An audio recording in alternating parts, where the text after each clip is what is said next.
At sa punto pong ito, pag-usapan naman natin ang mga pinakabagong update patungkol sa mga programa ng administrasyon dito lamang sa Mr. President on the Go.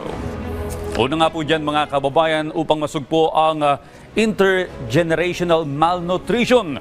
Nanawagan po si Pangulong Ferdinand R. Marcos Jr. sa lokal na pamahalaan na isama sa kanilang investment plans yung mga programang pangkalusugan, lalo na yung para sa mga buntis at first 1,000 days of life ng mga bata. Binigyan din po ng ating Pangulo ang pangangailangang magpatupad ng mga hakbang o taunang plano para sa nutrisyon ang bawat LGU. Higit pa po ng ating Pangulo, mahalagan ang human capital dahil ito ang susi patungo sa matagumpay na human nature.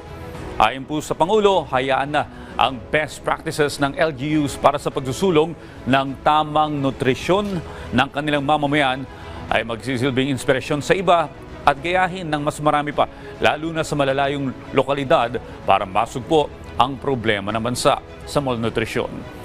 Pagbibigay din ng Pangulo, ang sapat na nutrisyon ay hindi lamang nakukuha sa pagkain ng tama, kundi pati na rin sa paniniguro na may malinis at ligtas na kapaligiran at matiwasay na pamumuhay. Kailangan din na niyang pairalin ang disiplina sa lahat ng oras para makamit ang isang tunay na mapayapa at malusog na lipunan.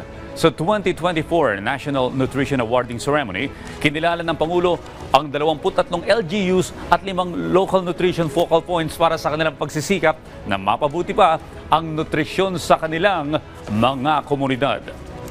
Binanggit din po ng ating Pangulo ang patuloy na pagpapatupad ng Walang Gutom 2027 Food Stamp Program at pinalawak na 4Ps maging ang pagsali ng healthcare at nutrition sa indicators ng Seal of Good Local Governance para sa mapayapa, malusog at masaganang bagong Pilipinas.